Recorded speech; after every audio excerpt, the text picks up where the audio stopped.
Bonjour, dans cet épisode, on va voir comment additionner ou soustraire des fractions. Lorsque l'on veut additionner ou soustraire deux fractions, il faut absolument que les deux fractions aient le même dénominateur. Ici, dans notre premier exemple, les deux fractions qu'on cherche à additionner ont le même dénominateur, 7 et 7. Donc, pour faire l'addition, la règle c'est d'additionner les numérateurs entre eux, 2 plus 3, et le dénominateur, si c'est le même, il ne va pas changer, ça reste 7. Donc ici, 2 plus 3, ça fait 5. Donc le résultat de cette addition, c'est 5 septièmes. Pour cette soustraction, les deux fractions ont le même dénominateur aussi. Donc dans ce cas-là, la règle, c'est de faire la soustraction de gauche à droite. Pour les numérateurs, 3 moins 2, et les dénominateurs ne changent pas, ça reste 7. On fait l'addition, 3 moins 2 égale 1. Le dénominateur reste 7, donc le résultat c'est 1 septième. Lorsque l'on veut additionner deux fractions qui n'ont pas le même dénominateur, il va falloir modifier une des deux fractions pour que le dénominateur soit le même que l'autre. Par exemple, ici, on va modifier cette deuxième fraction-là pour obtenir une fraction qui est égale à 4 septièmes, mais dont le dénominateur est 14. Donc 3 quatorzièmes, on ne le modifie pas. Une façon de modifier 4 septièmes pour obtenir un dénominateur 14, c'est de multiplier par 2, 7. 7 fois 2 sera égal à 14. Vu que je ne veux pas modifier la fraction et je veux qu'elle reste égale à 4 septièmes, il va falloir que je multiplie le numérateur aussi par 2. J'obtiens donc 3 quatorzièmes plus 4 fois 2, ça fait 8 quatorzièmes. Maintenant, je me retrouve dans la situation où je fais une addition de fractions avec des dénominateurs égaux. Donc je vais additionner les numérateurs entre eux. 3 plus 8, 11 sur 14.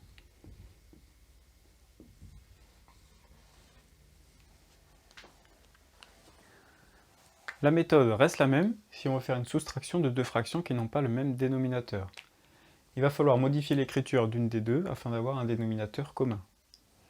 Alors ici, il se trouve que c'est encore un exemple assez simple où on peut voir que 5, il est dans la table du 20. Donc on va modifier 2 cinquièmes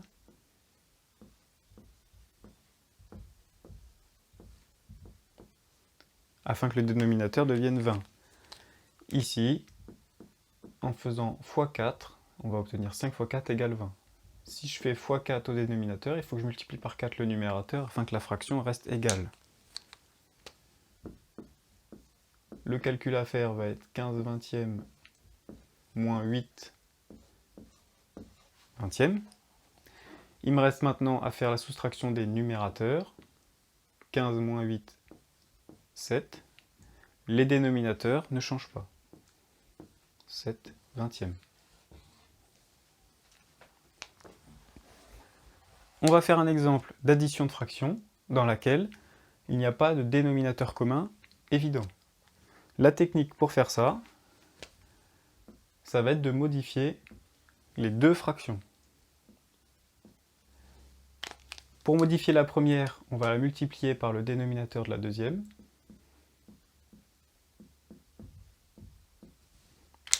Et pour modifier la deuxième, on va multiplier le numérateur et le dénominateur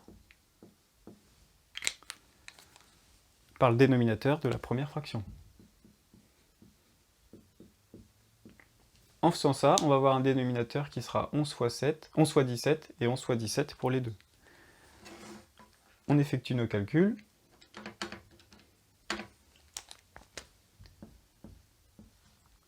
« 12 fois 17, ça fait 204. 11 fois 17, ça fait 187.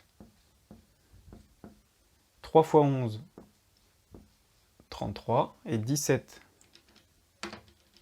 fois 11, ça fait aussi 187. Maintenant, on a une addition avec deux fractions qui ont le même dénominateur. Donc, l'addition est possible. le dénominateur, ça restera 187. Il reste à faire l'addition 204 plus 33, ce qui donne 237.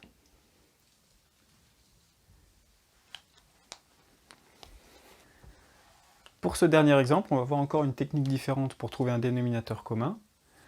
Vous pouvez essayer de le faire, mettre la vidéo sur pause, et puis quand vous avez terminé, vous remettez play pour avoir la correction. Alors, dans ce cas-là, on pourrait multiplier chacune des fractions par le dénominateur de l'autre, afin d'avoir un dénominateur commun. On peut aussi utiliser la technique suivante, c'est décomposer les dénominateurs en produits de facteurs premiers. Donc si on décompose 30, on obtient 2 fois 3 fois 5. Je vous invite à aller revoir l'épisode sur la décomposition si vous ne savez pas faire. 6, on laisse tel qu'il est. 18, on ne le change pas et on décompose 165. 165, c'est 3 fois 5 fois 11. On va maintenant essayer de modifier ces deux fractions-là afin d'avoir un dénominateur commun. Pour faire ça, on va observer les décompositions afin que les décompositions soient les mêmes après modification. Donc ici, on a 2 fois 3 fois 5. On a fois 3 et fois 5 ici aussi, mais on a fois 11 qui manque. Donc on va multiplier par 11 au dénominateur et au numérateur. Pour avoir le même dénominateur sur la deuxième fraction, il va falloir qu'on multiplie par 2 au numérateur et au dénominateur.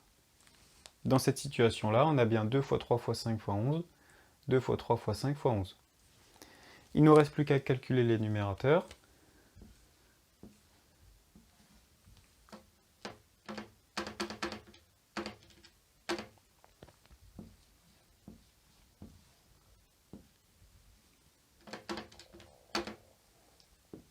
On calcule la deuxième fraction.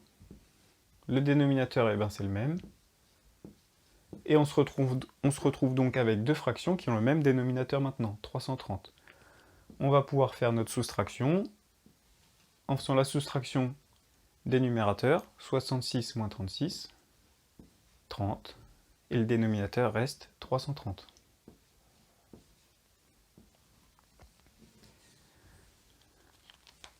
Cette fraction n'est pas encore irréductible, on pourrait très bien la simplifier.